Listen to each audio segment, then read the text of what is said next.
नमस्कार साथियों, आज हम बात करेंगे यूपीएस या ओपीएस एनपीएस बेहतर पेंशन कौन सी रहेगी दोस्तों।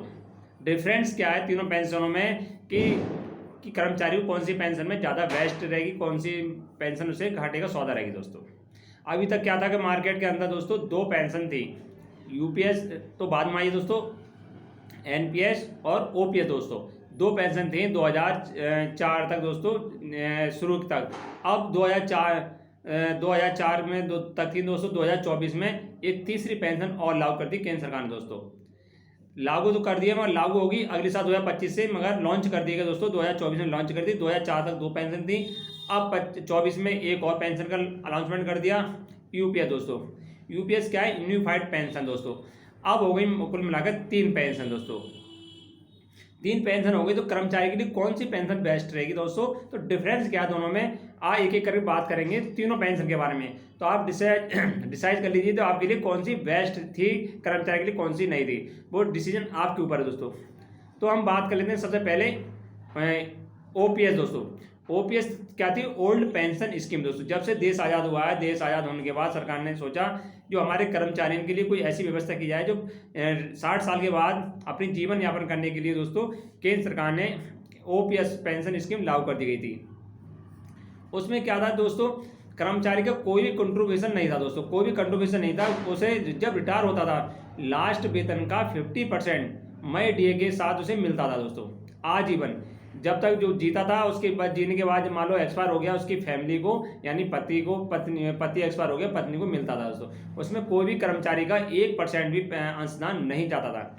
और रिटायरमेंट का आधी तनख्वाह उसे घर बैठे मिलती थी, आजीवन उसे मिलती रहती थी दोस्तों। बहुत ही बेस्ट पेंशन थी। आज तक सबसे ज़्यादा इसका क्रेज है दोस्तों, सभी चाहते हैं ये पेंशन रहे। अब 2004 से पहले 2003 में लास्ट में जाके इसे ओपीएस को बंद कर दिया गया कि केंद्र सरकार पर बोझ ज़्यादा पड़ रहा दोस्तों। तो उनमें एक विकल्प दिया गया कि 2004 के बाद जो भर्ती हैं, 2004 के बाद भर्ती है उनके लिए एनपीएस से एक पेंशन विकल्प दे दिया गया दोस्तों। अगर उन्हें अब ओपीएस के स्थान पर एनपीएस लागू कर दिया, नेशनल पेंशन स्कीम दोस्तों। इसमें क्या था दोस्तों, कर्मचारी का 10% जा रहा था और जो राज्य सरकार है, केंद्र सरकार का 10%, यानी टोटल 20% इसके अकाउंट में जमा हो रहा था हर महीने। उसका अकाउंट में 20% जमा हो रहा था दोस्तों 2004 से।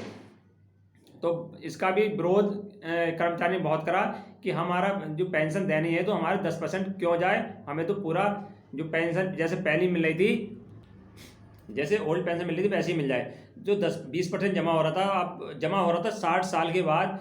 उसमें क्या था, जो ओपीएस थी 25 साल बाद पेंशन हकदार कर्मचारी रहता था।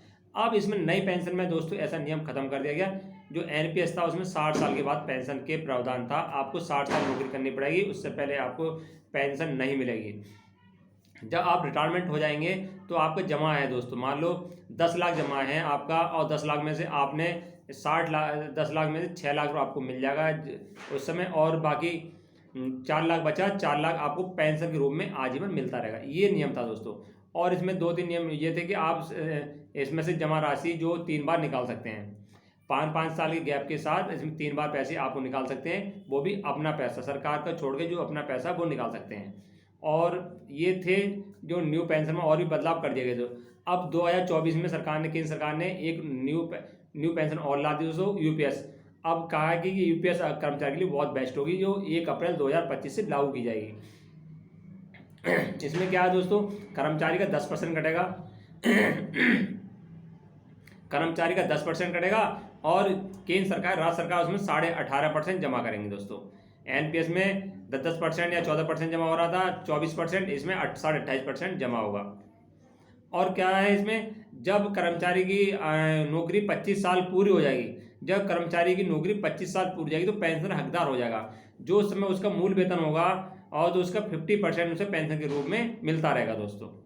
अगर किसी की नौकरी 10 साल है दोस्तों तो प्रावधान करा गया है, अगर 10 साल से कम है तो कोई पेंशन नहीं, उसने 10 साल पूरी सर्विस कर रखी है तो 10,000 हर महीने पेंशन प्राप्त करने का हकदार बन जाएगा। 11 साल में थोड़ी और बढ़ जाएगी, और जैसे जैसे नौकरी होगी उसके बाद 10 से ज़्यादा सर्विस होनी चाहिए, 10 से कम नहीं होगी तब पेंशन नहीं मिलेगी, 10 से ऊपर होगी तो पेंशन मिल जाएगी दोस्तों। ये इसमें प्रावधान करा गया जो यूपीएस है दोस्तों। इसमें ऐच्छिक कर दिया है कि चाहे आप एनपीएस में जा सकते हैं, चाहे तो यूपीएस में जा सकते हैं। अगर एक बार आप इसमें एनपीएस से ओपीएस में चले गए तो दोबारा से एनपीएस में जाने का मौका नहीं मिलेगा। अगर इसमें ओपीएस आपने ली तो एनपीएस में मिलेगा। अगर दोनों में से एक का चुनाव आपको करना है दोस्तों अगले साल से, तो आपको ध्यान रखें दोस्तों, एक ही का चुनाव करना है, दूसरी का चुनाव नहीं करेंगे। अगर दूसरी कर लिया तो दोबारा वापस नहीं आएंगे। सोच समझ के चुनाव करना दोस्तों, ये डिफरेंट है। इसमें दोस्तों 50% मिलेगा, मगर 25 साल सर्विस करने के बाद मिलेगा।